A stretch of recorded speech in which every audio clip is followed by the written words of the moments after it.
pagi semuanya, kembali berjumpa lagi dengan saya, Christian Shiva Maulida. Selamat datang dalam video pembelajaran akuntansi. Akuntansi menyenangkan, setiap angka bikin kita happy. Dalam video pembelajaran sebelumnya, kita sudah membahas mengenai konsep dasar perusahaan dagang dan juga proses transaksi ke dalam jurnal khusus perusahaan dagang. Selanjutnya, kita akan membahas mengenai jurnal penyesuaian perusahaan dagang dan juga kertas kerja. Simak baik-baik ya materinya. Yang selanjutnya kita akan membahas mengenai jurnal penyesuaian.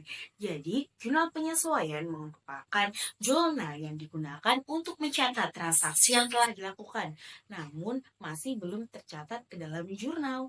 Selain itu juga, jurnal penyesuaian digunakan untuk mencatat transaksi yang telah dicatat, namun masih terdapat koreksi atau kesalahan, sehingga masih harus dilakukan penyesuaian. Jadi, kita akan catat ke dalam jurnal penyesuaian. Singkatnya, jurnal penyesuaian digunakan untuk mencatat informasi mengenai akun-akun yang baru yang berisikan mengenai aset, hutang, pendapatan, dan juga beban dalam keadaan yang sebenarnya pada setiap akhir periode.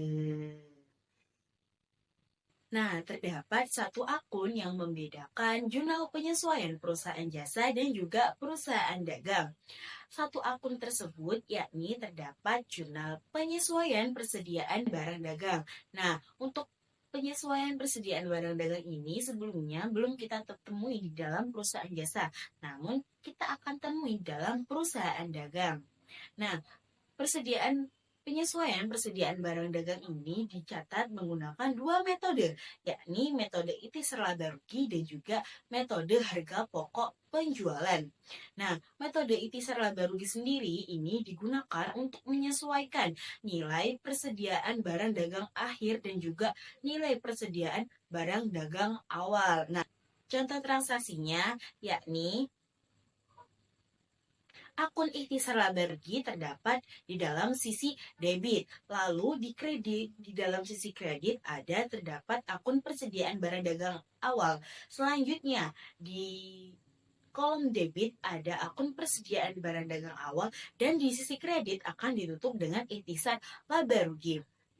Selanjutnya yang kedua ada metode pendekatan harga pokok penjualan. Nah, metode harga pokok penjualan ini tidak hanya menyesuaikan persediaan barang dagang saja, namun juga menyesuaikan yang berkaitan dengan HPP, contohnya beban angkut pembelian, potongan pembelian, dan juga pembelian. Untuk pencatatannya, di sisi debit nantinya akan diisi dengan akun harga pokok penjualan, lalu di sisi kredit akan diisi dengan persediaan barang dagang awal, beban angkut pembelian, dan juga pembelian. Selanjutnya, di sisi debit akan diisi dengan potongan pembelian dan juga retur pembelian dan juga persediaan barang dagang akhir. Nah, akan ditutup dengan akun di sisi kredit harga pokok penjualan. Untuk lebih jelasnya lagi, simak video berikut ini. Nah, langkah selanjutnya yakni kita mengerjakan memo untuk jurnal penyesuaian. Di sini saya sudah menampilkan mengenai neraca saldo per 31 Desember. Jadi ini nanti akan jadi patokan utama kita untuk kita mengerjakan jurnal penyesuaian yang harus kita sesuaikan. Di sini yang pertama ada dokumen transaksi. Kita lihat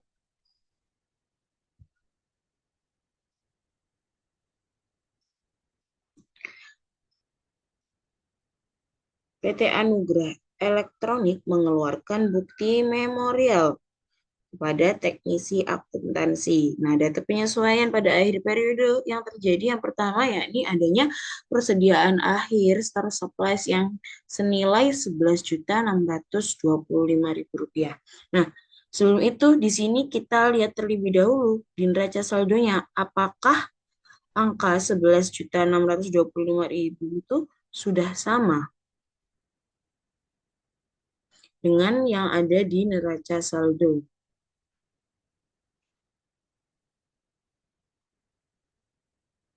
Kita cek.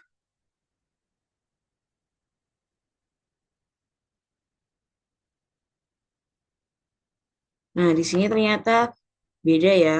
Ternyata lebih banyak, oh,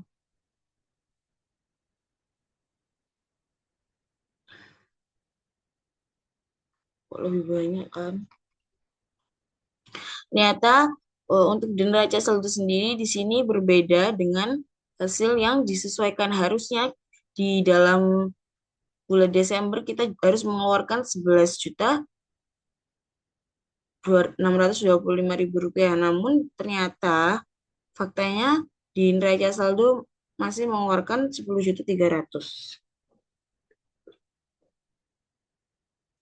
Jadi kita akan sesuaikan, kita masukkan ke dalam jurnal penyesuaian.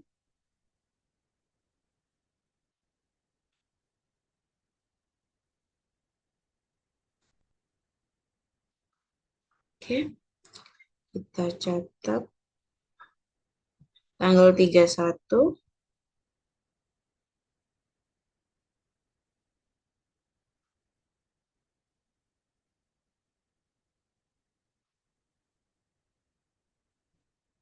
Mohon maaf, tanggal 31. Lalu akunya apa? Akunya stock supplies terhadap store supplies expense. Nah, untuk nominal yang kita masukkan nantinya itu merupakan hasil pengurangan dari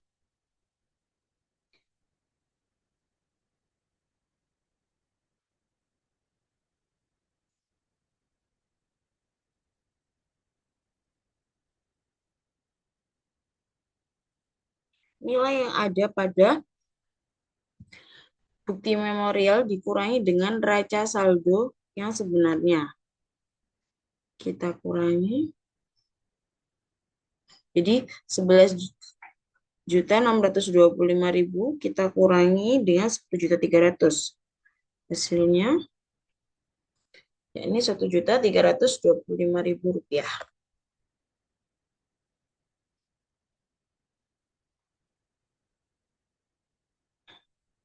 Jadi nantinya yang akan kita catat ke dalam jurnal penyesuaian itu harga yang masih persediaan barang yang masih belum terpakai. Jadi kita sesuaikan.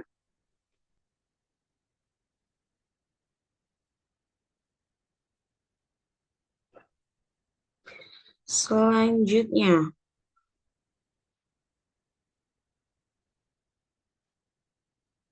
di akun soal yang kedua, ada beban toko Desember pada tahun 2024 sebesar 1 juta.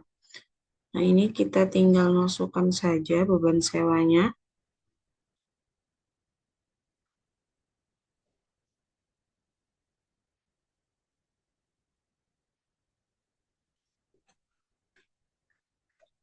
Masukkan rent expense dan juga prepaid rent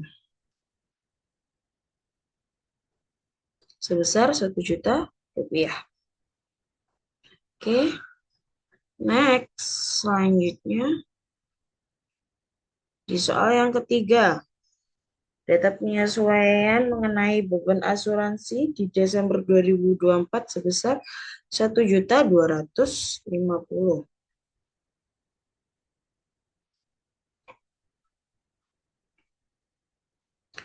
Berarti kita menggunakan akun insurance expense dan juga prepaid insurance sebesar 1.250.000. Oke. Ini jangan lupa nomor akunnya kita masukkan juga. Selanjutnya di nomor 4. Di sini mengatakan taksiran kerugian piutang dagang merupakan hasil dari 2,5% dari saldo per 31 Desember 2024. Berarti ini nantinya harus taksiran piutang dagang yang ada di neraca saldo itu sesuai sama ini. Jadi hasilnya nanti harus 2,5 per 31 Desember. Oke,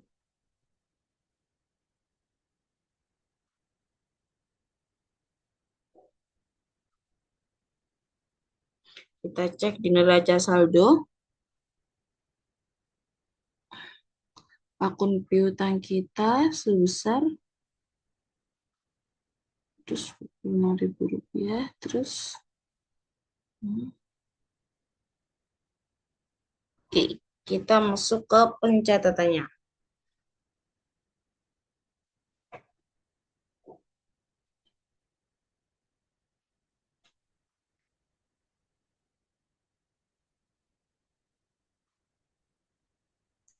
Oke, jadi pencatatannya itu 2,5 dikalikan akun receivable. Akun receivable ini tadi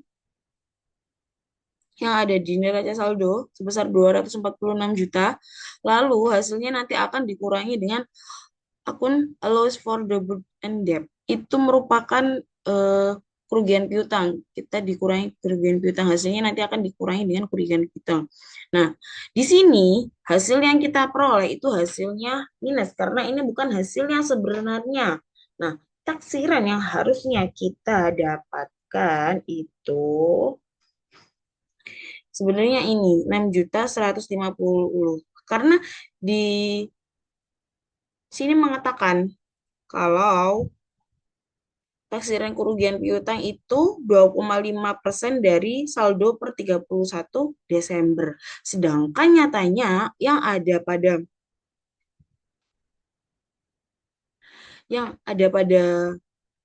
neraca saldo itu berbeda. Berarti jadi taksiran yang sudah ada sebesar 12.800.000, berarti kelebihan taksirannya sebesar 6.650.000. Berarti pencatatannya allowance for doubtful ada di sisi debit, lalu bad debt expense kita taruh sisi kredit sebesar 6.650.000. Oke. Itu merupakan perhitungan untuk menentukan taksiran dari piutang dagang.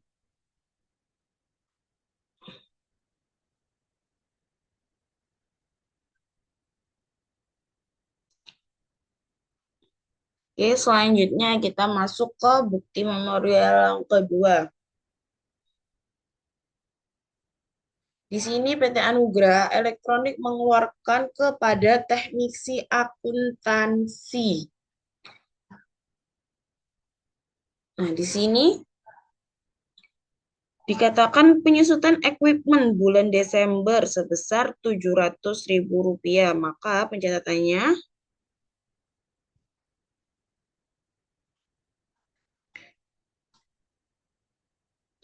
terjadi depresiasi, lalu ada akumulasinya sebesar Rp700.000.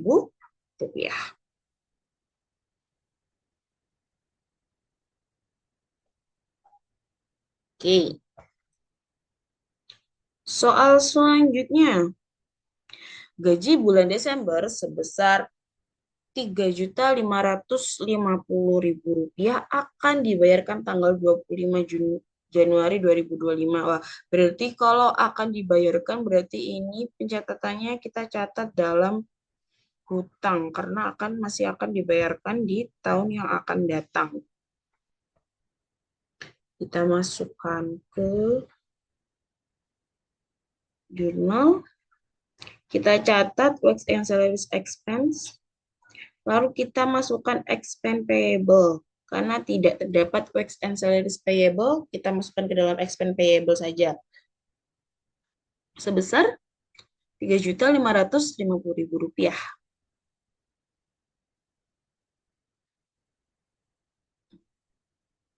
Oke, next.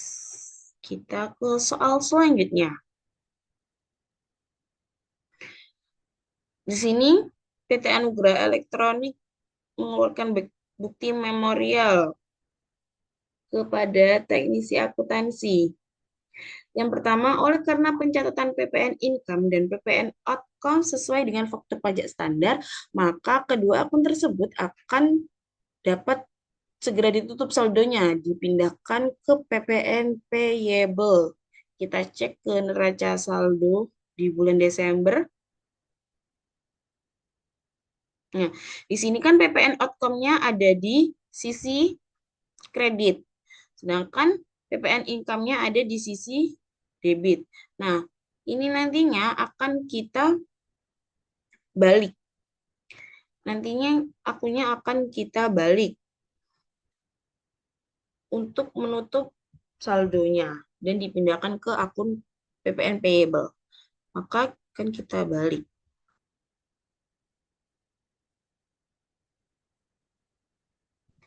Oke, jadi PPN outcome akan ada di debit, lalu di kredit kita isi PPN income. Sebesar 81.410.000.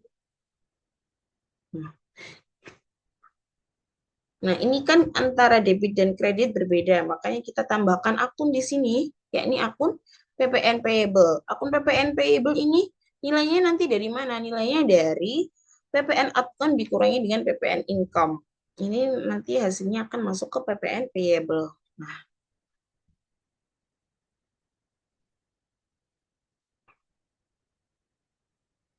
soal yang selanjutnya, hitung pajak penghasilan badan dengan ketentuan tarif terbaru sebesar 0,5% dari peredaran bruto. PPh final bulan Desember adalah 0,5 dari penjualan bruto bulan Desember. Catat PPh ke dalam income tax expense dan juga income tax payable. Oke, jadi di sini fokus kita pada penjualan bruto di bulan Desember. Penghasilannya itu dari hasil ketentuan tarif pajaknya 0,5% dari hasil penjualan bruto bulan Desember. Berarti di sini kita harus lihat dari jurnal penjualan. Kita cek jurnal penjualan kita.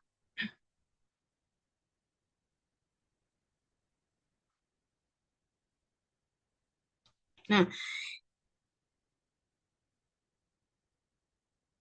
ini merupakan jurnal penjualan. Jadi kita fokusnya pada hasil penjualan di bulan Desember. Oke.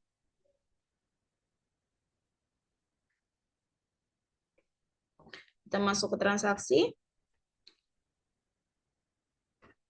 Berarti income tax expense dan juga income tax payable. Untuk nilainya, ini kita dapatkan dari 0,5 dikalikan hasil penjualan bulan Desember.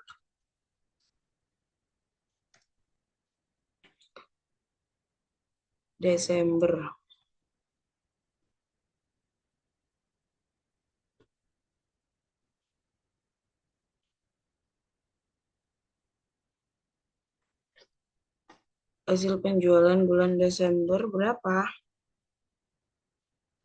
0,5 dikalikan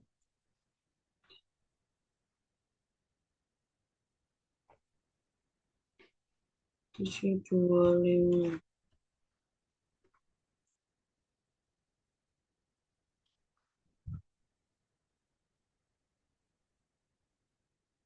Nah, ini merupakan hasilnya. Jadi kita masukkan. Nah,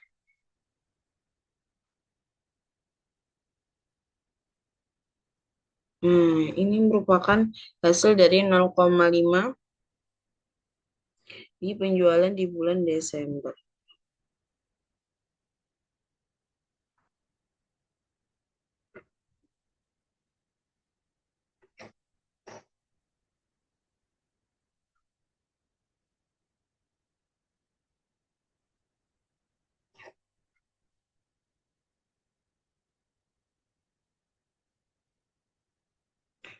Oke, ini merupakan jurnal penyesuaian dari udah anugerah elektronik setelah kita sesuaikan.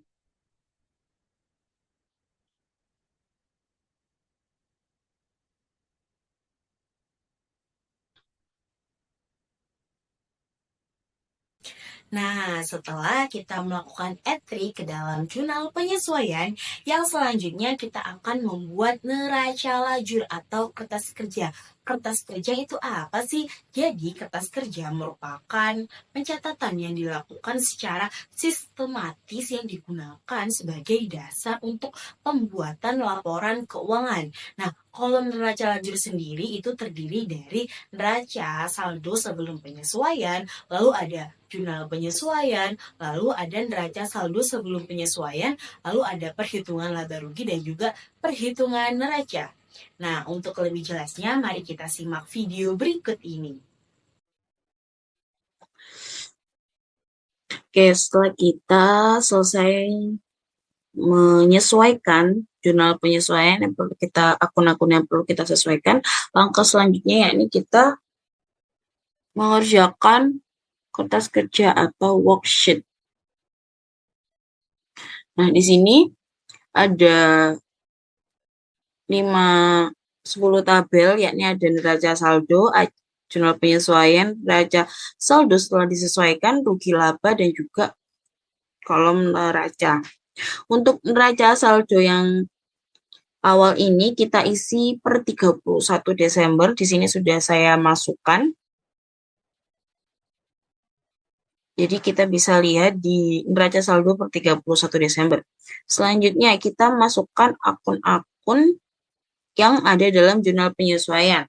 Dalam kertas kerja kita lihat dulu akun penyesuaian yang pertama.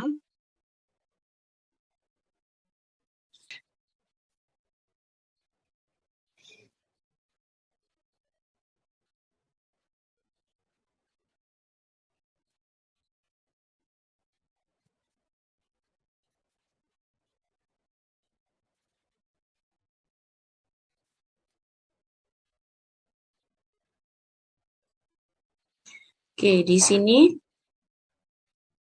ada store supplies di sisi debit. Kita cari store supplies.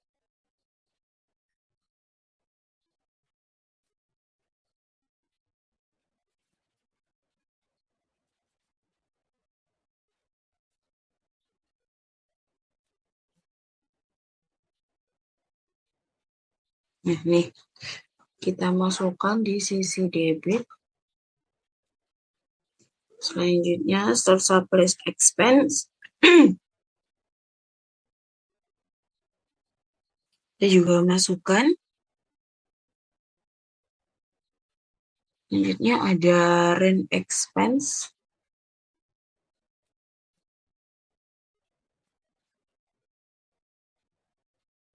Di kolom debit ya. Lalu prepaid rent di kolom kredit. Next ada insurance.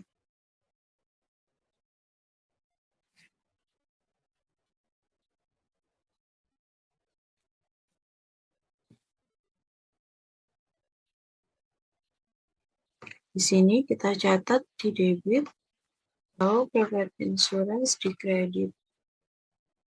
Selanjutnya ada allowance, kerugian piutang.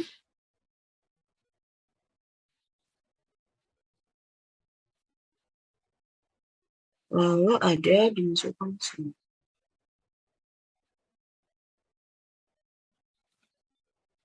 Oke, selanjutnya jadi semua akun yang ada di jurnal penyesuaian ini kita pindahkan semua ke dalam neraca lajur atau kertas kerja.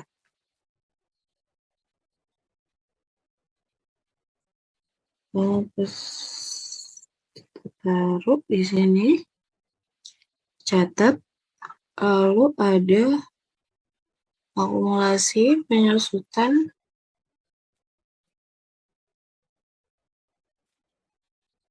Oke. Lalu ada beban gaji,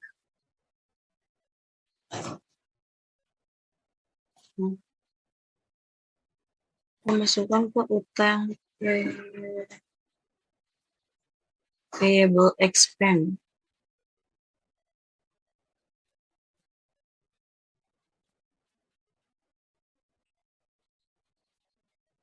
Nah, di sini kita masukkan ke kolom kredit. Ada PPN outcome, PPN income,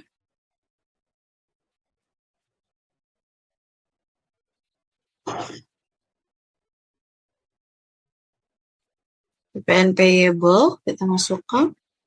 Lalu yang terakhir ada income tax expense. Dan juga income tax payable.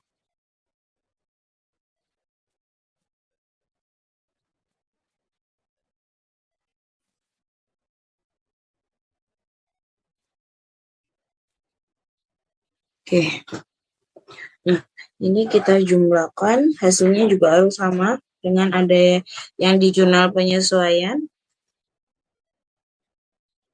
99.710.000 rupiah.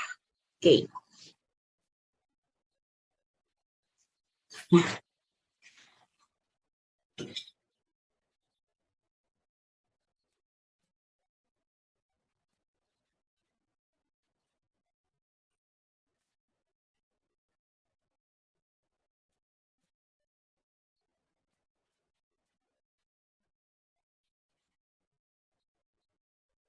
selanjutnya kita lanjutkan di kolom worksheet. Nah, di sini ada kolom NSD atau neraca saldo setelah disesuaikan. Langsung kita masukkan saja. Nah, kolom neraca saldo setelah disesuaikan ini, nanti kalau semisal ada saldo di neraca saldo, ini nantinya kita kurangi dengan angka yang ada di jurnal penyesuaian. Oke. Kalau hanya ada satu akun, berarti kita pindahkan saja.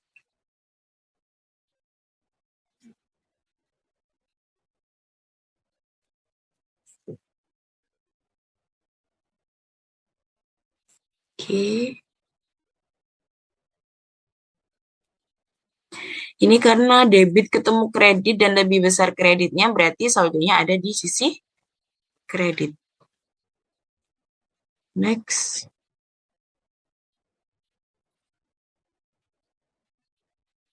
Ini debit ketemu debit, maka kita tambahkan.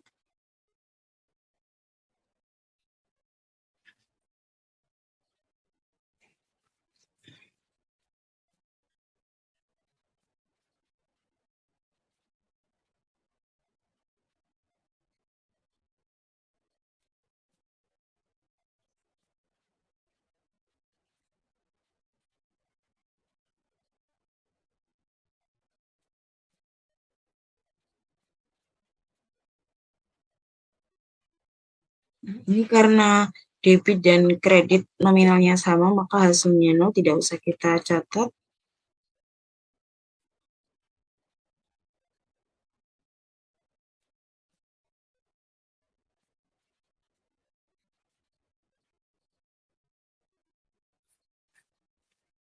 Kita lanjutkan sampai dengan akun yang terakhir nanti.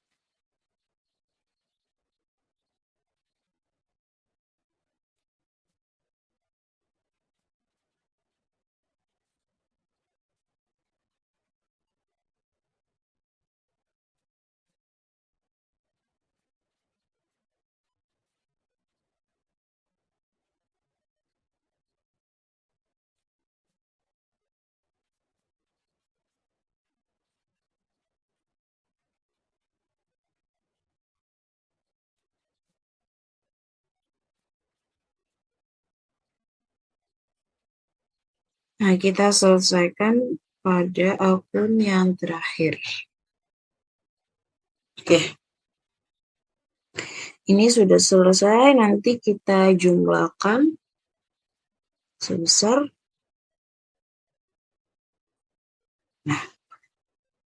Untuk hasil dari debit dan kredit sudah balance, berarti ini sudah benar.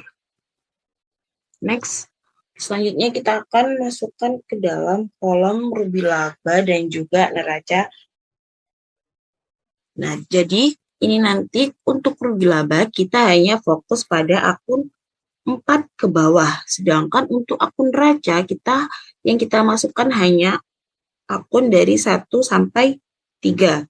Jadi untuk rugi laba kita mulai dari akun sales. Di sini kita masukkan saja akun dari neraca saldo setelah disesuaikannya.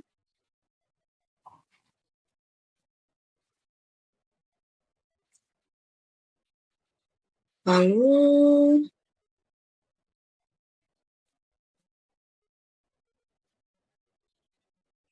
kita masukkan semuanya.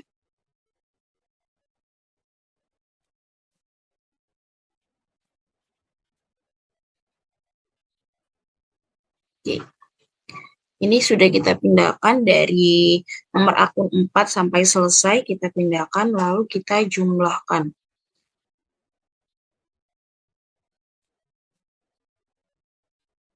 Oke, lanjut. Kita lanjutkan terlebih dahulu untuk akun yang neraca. Karena ini sama, jadi kita tinggal pindahkan saja dari neraca saldo setelah disesuaikan.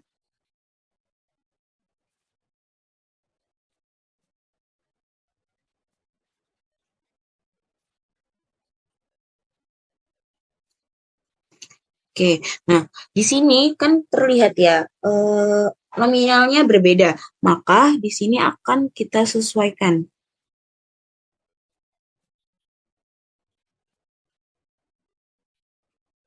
Oke.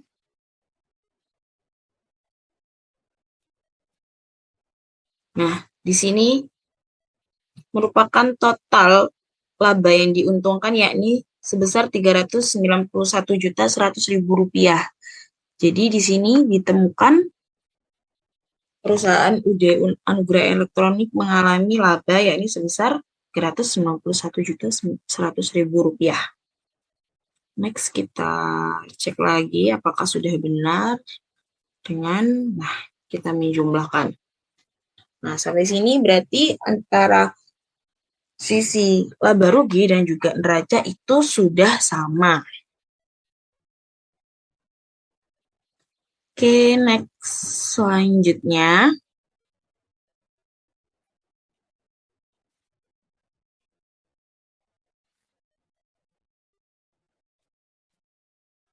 Oke, bagaimana nih? Sangat mudah bukan untuk melakukan pencatatan jurnal penyesuaian dan juga neraca lajur. Oke, untuk materi tadi merupakan materi pertemuan terakhir pada pertemuan kita kali ini. Semoga apa yang saya sampaikan bisa bermanfaat bagi kalian semua. Sampai bertemu di pertemuan selanjutnya.